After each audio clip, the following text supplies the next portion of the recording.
The Texans gave the Jaguars a 17-point head start, and they still couldn't beat us.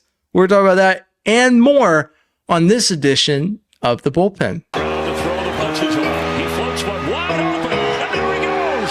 Touchdown for a Texan touchdown.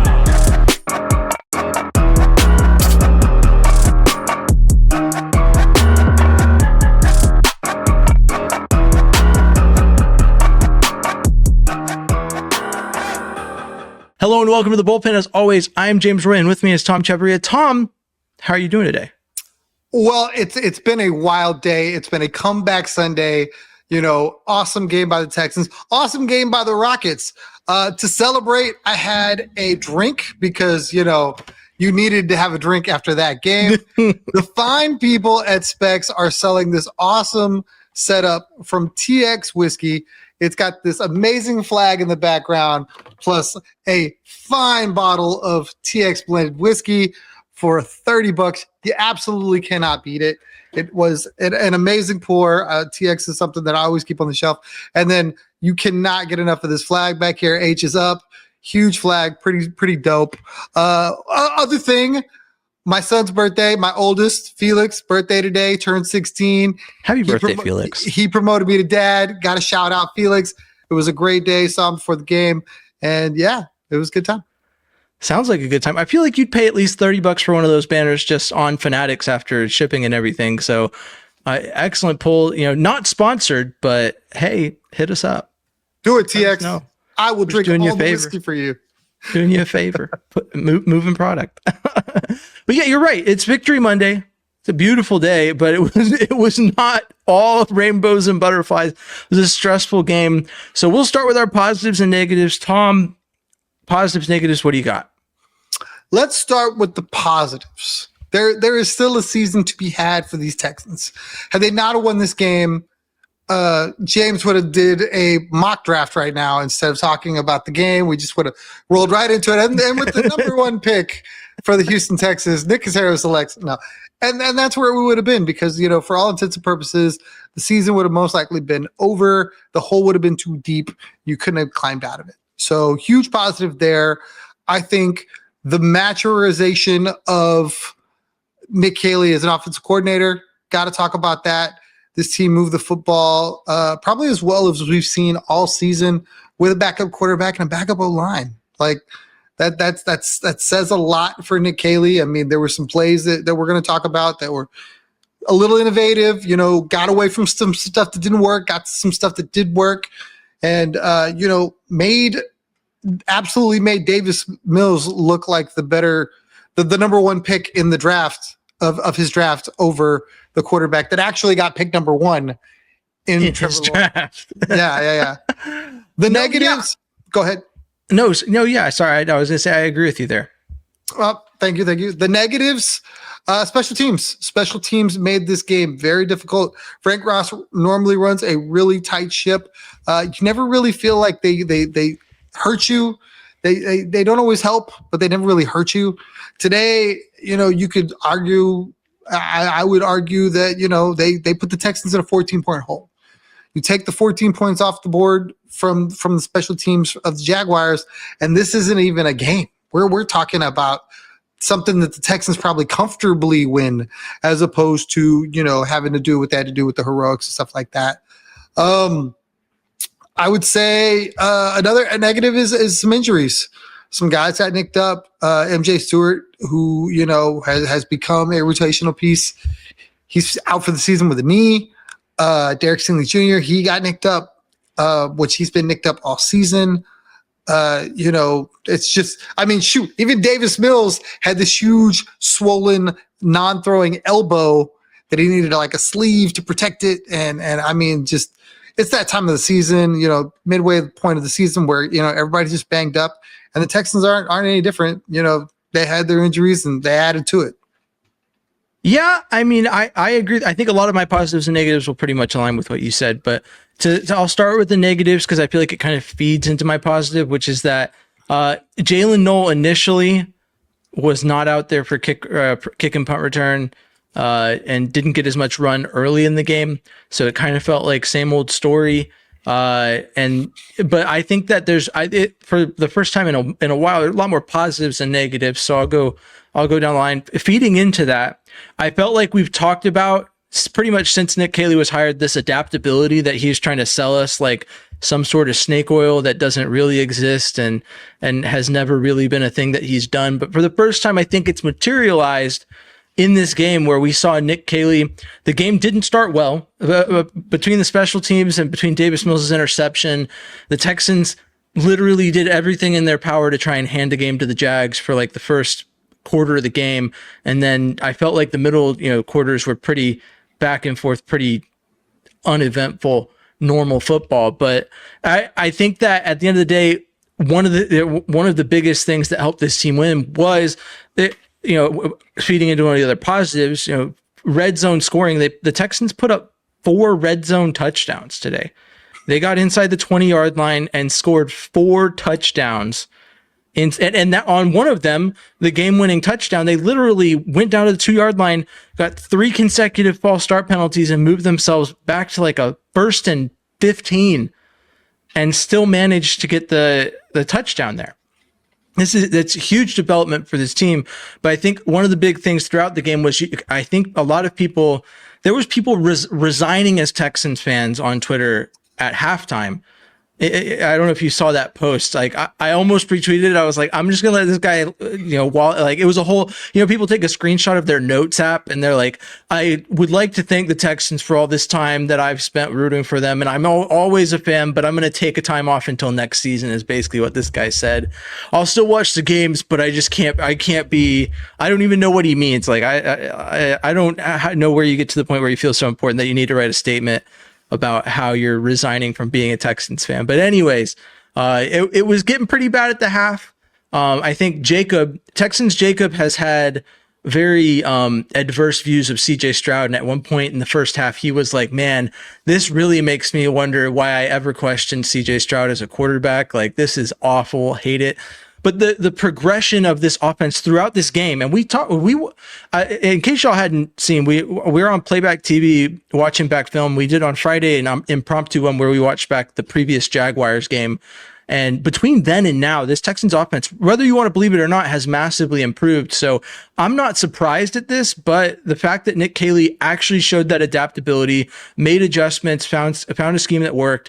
The offensive line. We'll roll into the next conversation point. So the O-line's performance today was serviceable. There was plays like, if you look at one of those touchdowns Davis Mills threw, he had all day in that pocket. And one of the big things was that they started this game with a guy they elevated from the practice squad starting at right guard over Juice Scruggs. And then they went committee. They're like cycling people around. Jarrett Patterson at left guard, like just all kinds of stuff going on. But they found that groove and they got a really good offensive line group going. So just to start into that discussion topic, the big question I have for you is Trent Brown showed up in a big way at right tackle. Like, he played well, a good veteran presence. And the biggest concern has been that Blake Fisher can't do that. So Titus Howard has to be at right tackle, because not only is he really good at right tackle, but the benefits he gives you at left guard are minimized when you have someone you don't trust playing right tackle. Is there enough? Do you think there's enough now or in the near future to make you believe that Titus Howard back to guard could be in play? It's a really interesting question. I think it's going to be a really popular question amongst the Texans, faithful. I can't see it simply for the fact that I believe Titus Howard has earned the right to play right tackle. Like, he took one for the team last season and moved inside, and you could tell he hated it. He famously went on his social and put, left tackle, like to let right tackle, to let everybody know that he's not a guard, he's a tackle. I think he wants the distinction. I think he cares about that. Like, he cares that, I think they make more money, and I think he wants to maintain that. He wants to preserve that. He doesn't want to be considered a guard in this league at any point. So, with all that being said, I can't see him taking another, for the team. I could be wrong. Obviously, if that could materialize, that's potential for solidifying the offensive line And that's all that we felt the Texans really needed to make that next big step in their progression, is like, give these quarterbacks, and I say quarterbacks because right now we're talking about two of them, time. And when they have time, they've got tons of weapons that make good plays. It's having the time to find the place. One thing I really want to point out, one thing I think that's very important and that can't be understated, that is, as well as the offensive line did in certain moments, they were absolutely helped by Davis Mills moving up in the pocket, by Davis Mills making moves that a quarterback needs to make to buy your O-line some time to help them. And it's been some things that we've seen CJ make mistakes in the past that I think Davis did a great job today. I mean, there was 2 or 3 sacks that he walked out of where the line got absolutely beat, where he was able to get rid of the ball and keep them on time, as the saying goes. So yes, the offensive line did perform well, but I think Davis helped them too, and that can't be understated. Yeah, and to be fair, I think that in the weeks leading up to CJ Stroud's injury, he made massive steps in his ability to navigate the pocket, and we spoke to that. But I think the biggest piece here is this. So my firm view on why Titus Howard should be the right tackle for this team, and why you should just count left guard as a loss, put whoever out there, hope they can do their best, is that whatever you gain from him being at left guard is mitigated by what you lose from him not being at right tackle. So I don't think it's a move you make immediately when Titus Howard comes back. I think that you slow play it and let it go. But I think it's hard with what Trent Brown has shown to sit him on the bench behind Titus Howard and watch left guard be significantly worse than it can be with Titus Howard in there. Now, I think the whole timeline of Titus Howard playing left guard, right tackle, wherever he's played practically every position except for center for the Texans at one point or another, is that he's not like a great guard. He's being paid entirely too much to be playing guard, at least in the time when he signed that contract. I think since the guard market has gone up so much that he's probably actually making about what he should for what he is as a left guard. But what he is as a left guard is significantly better than Juice Scruggs or Laken Tomlinson can give to this team. So if Trent Brown, if this isn't a fluke, right? If Trent Brown is legitimately, and he's a veteran player who has been an All-Pro in the past, is a Super Bowl champion with the Patriots at left tackle. He's a really good offensive lineman historically. My brother-in-law is a Patriots fan. He said that it's all rainbows and butterflies when you're winning, but when you start losing, Trent Brown is hard to have on your team. So it's interesting that the Texans are where they're at, and they've gotten what they've gotten from Trent Brown. But if this is, not an anomaly and it's what we can expect from Trent Brown, I am firmly for moving Titus Howard into guard. I think that Titus, as frustrated as he's been in the past, has expressed that he, much like Alex Bregman, and a lot of the Astros players, I want to be where I can help this club out the most. I want to be where I can make this team the best that it can be. I think that an offensive line unit of Ariante Ursary, Titus Howard, Jake Andrews, Ed Ingram, and Trent Brown, if Trent Brown is what we saw him be in this game, is a pretty excellent unit. It's a massive improvement over what we've seen from the Texans, just in the past year or two. It's pretty much what I have been saying the Texans offensive line could be at its best, if they were healthy, and we never really got to see that until the wheels fell off with a lot of the players that were supposed to contribute to that.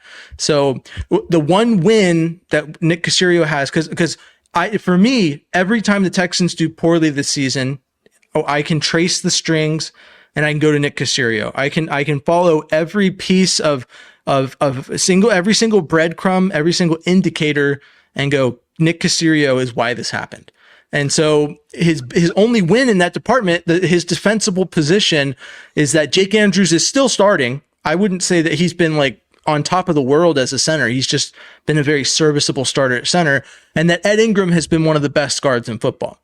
That is his defensible position. He didn't bring in Titus Howard. He just made sure he stayed here. And then he drafted Ursary, who has been, once again, solid, but left guard has been a big question mark. If you move Titus Howard to left guard, now every player except for Titus Howard on that offensive line is literally a Nick Caserio signing or draft pick that is playing at a serviceable level, which means that you can now kind of move off of that. We should fire Nick Caserio. He can't build an offensive line position, because as so good as serviceable is, it's not a great look when there's parts of the O-line that are severely underserviced. So you're looking at me like you have something to say about that. I'm going to give you a second to speak. This is so good. This is so good. Cause I literally was just doing another show. And it's so interesting to see where a lot of people are with this whole who's at fault for why the Texans are the way they are, right? So Houston Sports Talk with Robert Land is the show. We do that 9 p.m. Sundays with Jason Braddock. Awesome show. If you want to talk Texans, a good place to go.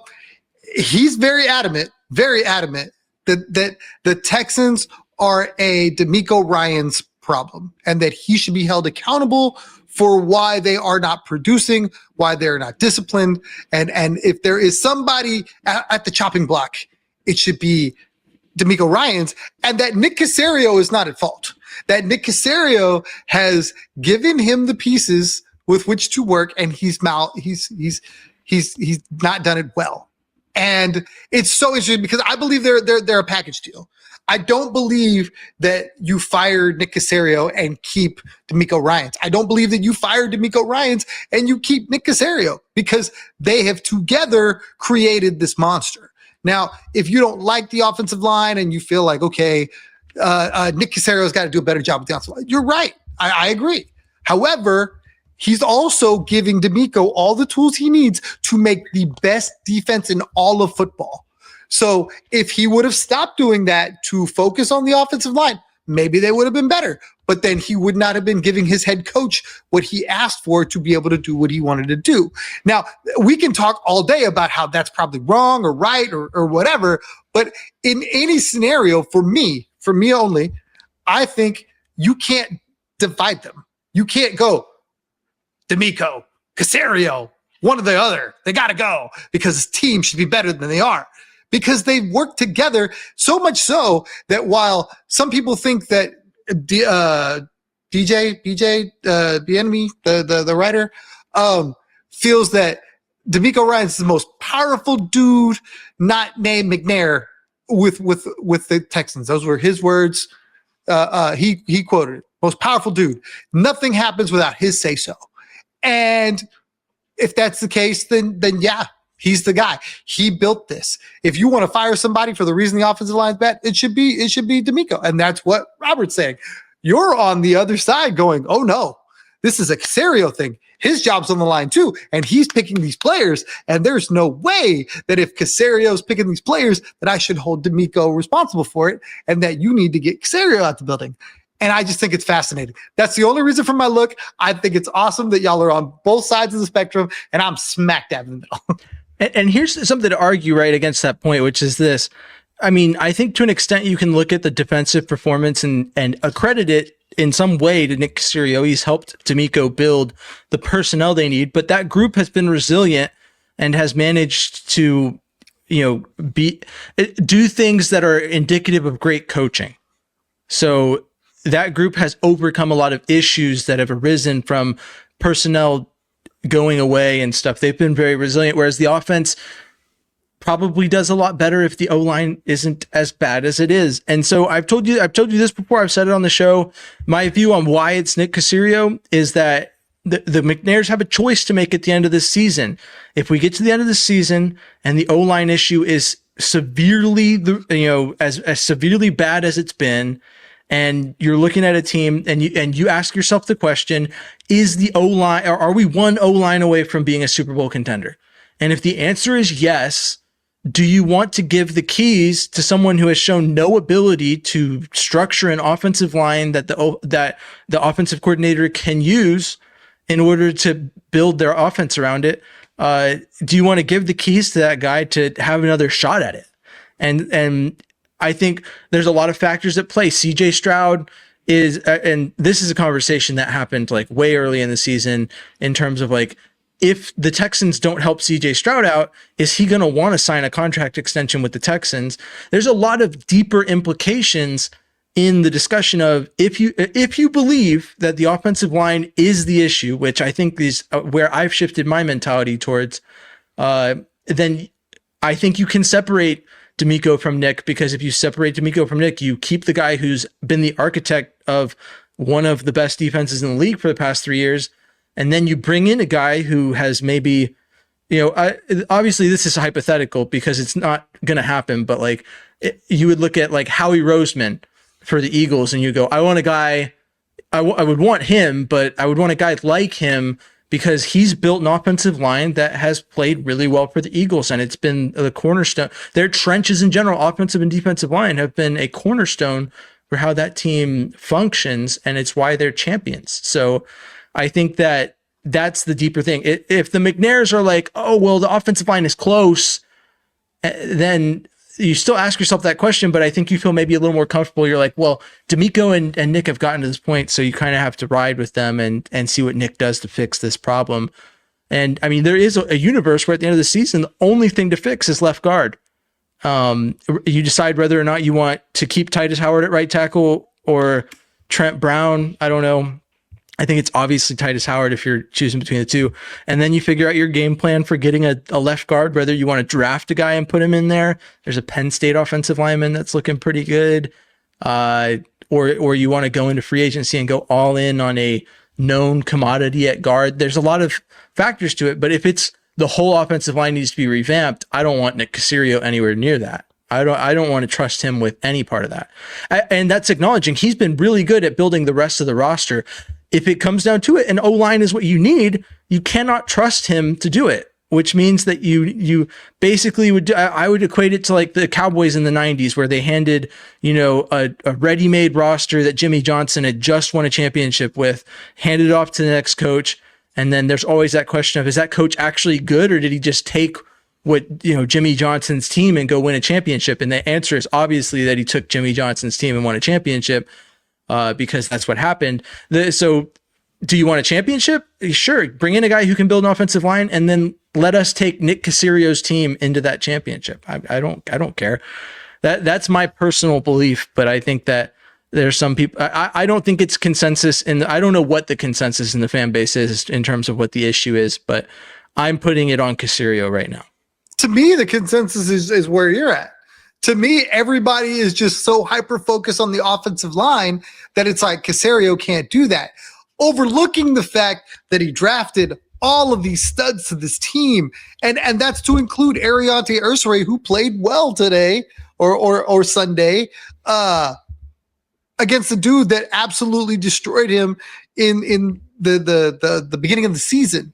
So the funny thing is that Jason was kind of like the third member of the crew. Jason Braddock was kind of like, look, as much as you want to go after Nick Caserio for this offensive line, you really have to look at his whole body of work, and you can't sit there and just pick one spot. He goes, ironically, when I followed Nick Caserio when he was in New England, he couldn't get wide receivers. He couldn't draft wide receivers. If you go back, his wide receiver drafts were awful. And it was like, yeah, he lucked out with like a 7th round pick, which was Julian Edelman. But after that, they were just all miss. And people thought he couldn't draft wide receivers. Go look at what he's done in Houston, baby. He's hit stud after stud after stud. Mechie's the only one where you're kind of like, But I mean, the rest of them where they were drafted, you take those guys every time and go, yo, that's a good pick. And then you want to talk about his ability to go sign guys. Go look at what Danielle Hunter did on Sunday and tell me that contract's not worth every dollar.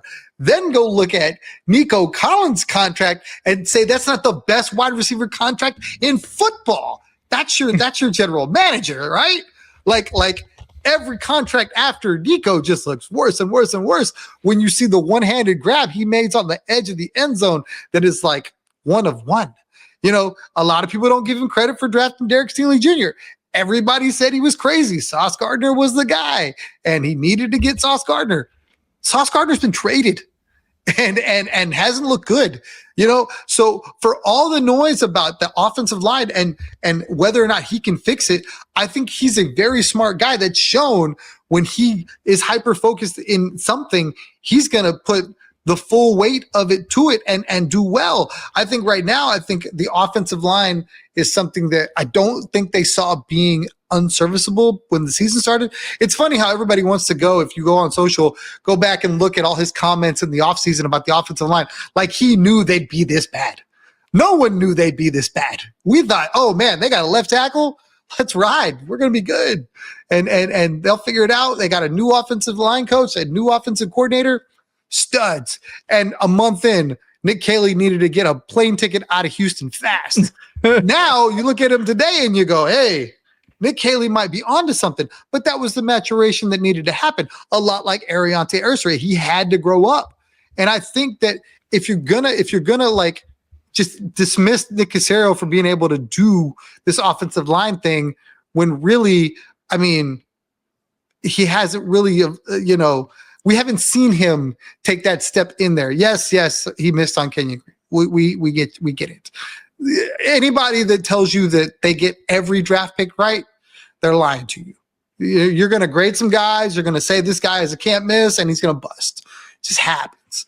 I do believe that Nick Caserio is the guy to fix whatever issues his team has.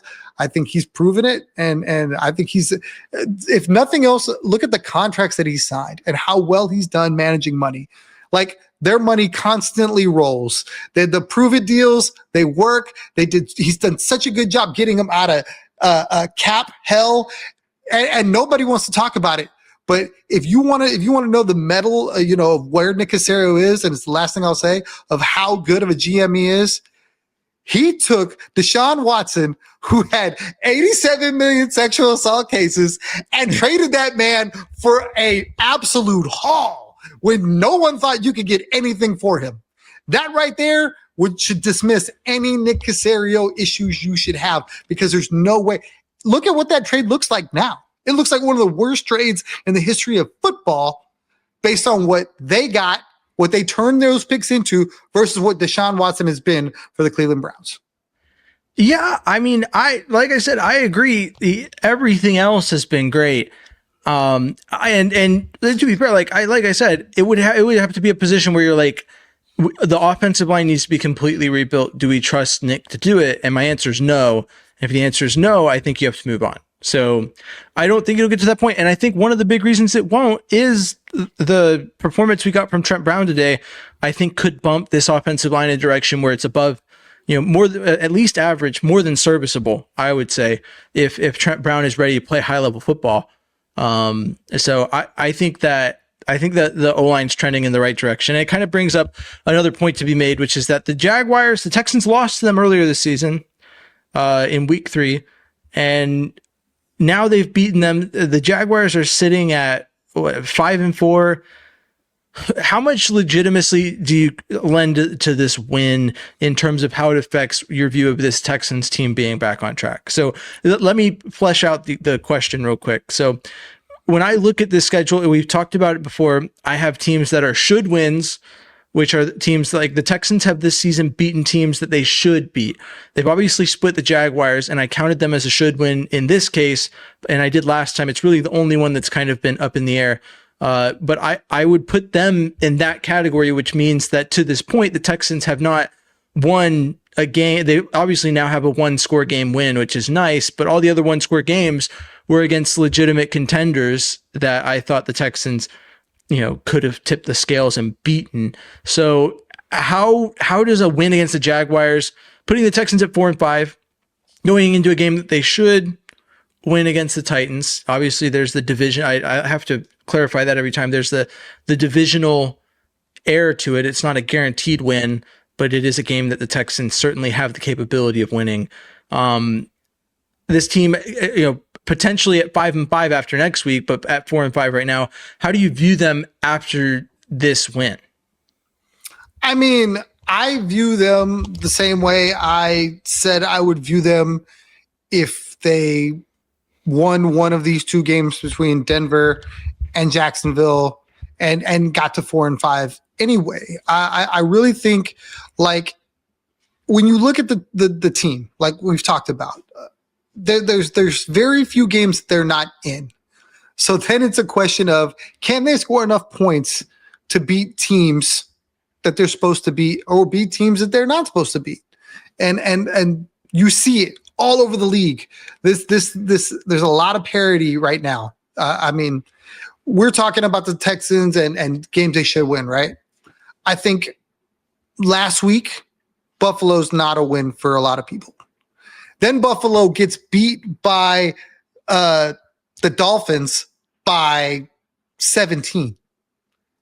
And you go, Dolphins aren't good. How on earth did the Dolphins beat Buffalo? You know? So 2 weeks ago, you're probably looking at that Buffalo game on Thursday night going, oh, that's a loss.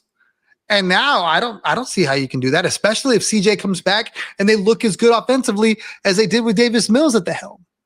You know, that's really the real key to this whole thing is, can what they were able to do in the fourth quarter of Sunday's game translate into more scores down the line?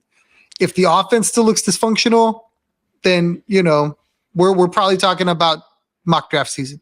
However, a win against the Titans and then a win against Buffalo, and then it's like everything's back at the table because they're only one game out of the 8th seed as they sit right now. So it's like hard to say you can't be in on that. Yeah, I agree with you. And I mean, to be fair, right, to speak to my breakdown of the Texans schedule, there's the should wins, which the Texans before today needed to go 7-2. Now it's 6-2 to be a 10-win team and have a sure shot at the playoffs, in my opinion. Of the 5 games that I picked, obviously the Jaguars were one of them. Is Titans, Raiders, Cardinals, and then the Chargers are really the only other questionable one where I was kind of like, I mean, sure, they should beat it. You know, it's if they can lock down Justin Herbert, that's a winnable game. But looking at the other games, it's the Bills, Chiefs, and 2 times against the Colts.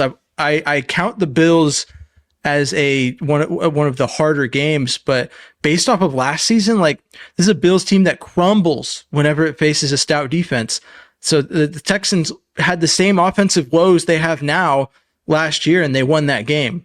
I think that if I'm looking at the 2 games they need to win between the 4 like contender games they have left, I think they win one against Indianapolis, and then they take one against the Bills. I'd hope they can win the other one against the Colts and then the other one against the Chiefs, but I'm counting on wins against the Bills and Colts. And I don't think wins against the Chiefs or Colts or the second win against the Colts are so out of the question that the Texans have no room for error in these other games. So I think that what I take away from this win against the Jaguars is that it is a legitimately good defense. I think that they're inept on offense, which is one of the things that helped us overcome a sluggish start. But I think that this is a legitimately good defense. They were missing a couple pieces, but I don't think they were missing enough to take away from the progress that this team made. And I think a lot of the progression that this offense had in this game is stuff that when CJ steps back in, CJ can emulate. It's not like, oh, we're going to have this discussion of, is it Money Mills or CJ Stroud? Like, it's going to be CJ Stroud. And I think Davis Mills has just done a really good job as a backup quarterback of stepping in and overcoming adversity. So, and that's another thing to talk about is, what do you make of Davis Mills' performance? We've spoken to how the Texans have one of the best backup quarterback situations in the league. I think there was some shadow of doubt cast over that based off of the end of the Broncos game and the beginning of the Jaguars game. But in the total, I would say that Davis Mills has backed up our claim. But how do you feel about it? I really feel like Davis Mills has probably played himself into probably another conversation where another team comes in and goes, hey, what's it going to take to pry Davis Mills from the Texans? Like, I really feel like you're going to see teams offer, you know, maybe a 4th, maybe a 5th round pick for Davis Mills. And when you think about, you know, he was drafted in the 3rd round, you know, to go all the way through his contract and then turn around and trade him for basically equal to, compensation. I mean, that's something else. I mean, that's a great job by Nick Caserio. I know nobody wants to talk about that because he drafted him, but that's going to be interesting to see what happens. He loves it here. He said that, but his contract is $7 million for next year. Like, you're not going to find a potential starting level quarterback for that number. It's double that at a minimum. So there are going to be teams that, hey, my quarterback didn't work out. Maybe the Jets with Justin Fields, they go, look, we want more traditional. We're tired of this. He's a runner, and offer the Texans something too good to pass up. Yeah, I think that the best hope, in terms of getting any value back, is that offer comes during the offseason when a team would be able to trade for him and get a full season out of him. I think that any rental deal at the trade deadline is probably, gotten rid of any chance the Texans actually act on it, because it would be so much lesser, contributed to it. But I've been asking the question for the past 2 off seasons. Davis Mills keeps signing these one deal, $4 to $7 million deals to stay the backup for the Texans. Does he just really like being the backup for the Texans? Because there's enough game film on him. There's enough, there on the film that if he hit the free agent market, I could imagine that he could get a multi-year deal that's probably worth a little bit more than what the Texans are paying him. And so I know the Texans have a tendency to take care of their players. So I think if the opportunity arose to give him the chance to start, that I think they would jump on it for the right compensation. I don't think they'd take a discount for it, but I mean, I've always been curious about why Davis Mills has taken that discount, but I've really been appreciative of it. And I think another point to talk about with Davis is that last time that this happened, last time that CJ Stroud suffered a concussion and missed 2 games, the Texans rode it out with Case Keenum in those 2 games after having Davis Mills listed as their backup quarterback for the whole season. And so I think the big thing for him was being able to prove that, hey, I could have gotten the job done too. Like, I have progressed. I'm a good backup quarterback. I've now had this opportunity, and this is why the Texans were right to put their trust in me and give me this money to play backup quarterback for them, because I am a serviceable backup quarterback. I'd say he's top 10. It's hard to argue against him being not a top 10, or argue against him being a top 10 quarterback, backup quarterback in this league. But I really like what we saw from him. I think that he, especially all things considered, like as much as mental of a game as football is, he comes out and throws a pick on the first drive. Granted, after he threw a couple of really good throws to start the game, it turns it over, gives the Jaguars 3, and then comes back out and continues to take it one drive at a time until it finally clicks and he starts moving the offense down the field and getting it done. So, I mean, I am glad that he's here, and he can play, he can be CJ Stroud's wingman anytime. That's what I'll say. I mean, there you go. One last thing to talk about is the red zone scoring. So I mentioned it earlier, the Texans 4 red zone touchdowns in this game. This is something that I think is part of the trend that can be continued. I think we saw a lot of positive progression from this team in terms of how they approached red zone play calling and short yardage situations that led to some scoring. The Texans scored their first touchdown with the ball within 3 yards of the goal line this week. The only other team that had less than 2, I think, was the Raiders, and they had 1. But a huge progression for this team, and I feel really good about that. But Tom, do you have anything else to say before we kind of bring this thing to a close? I mean, look, as bad as it was for half of football, the second half totally, flipped the script, and all we can do is really hope that this is the start. You look at some teams and it takes a game like that to really get them to find their footing and go on a run that puts them in the middle of things. And you feel like with the Texans, they've been looking for that one game.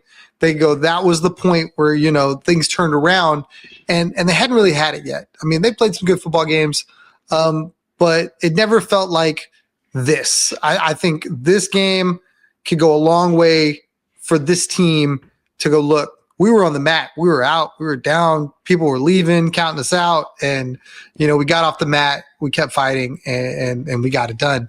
So for all the fans that, gave their fandom up or fired the coaches or did all this stuff, I hope you learned a lesson, because you can't do that. I mean, you just can't. These are good football teams. I've lived through an era where the Texans were a team that could play 3 quarters of football and couldn't play out the fourth quarter. If this is what we're to expect is just a second half team, I'll take it. I'd rather have a team that's down to play the whole second half of a game. That's when it matters. So just try not to get too far behind in the process. But I feel really good about this team moving forward. I think this win is a massive boost. I anticipate that they'll be playing to be 6-5 on Thursday Night Football, but we'll see how that goes. I don't want to get too far ahead of myself. But this has been The Bullpen, a Houston Texans podcast, and the #1 veteran-run Texans podcast. Veterans Day is tomorrow. Happy Veterans Day to you and yours. It's a very special day. Go to Benihana and get a free entree the 9th through the 11th. That's what I intend to do with my wife. I said, Benihana. Can't miss that. Some hibachi. Let's do it. But yeah, so thanks for tuning in. I have been James Roy. You can find me at James Roy NFL, wherever your social media. Tom is TC Tom1 on Instagram and Third Coast Tom on Twitter. And we are The Bullpen. Thanks for tuning in. As always, stay classy, Houston, and vamos Texans. Thanks for tuning into The Bullpen, a Texans podcast. Please like, comment, subscribe, and follow along for more Texans talk from The Bullpen.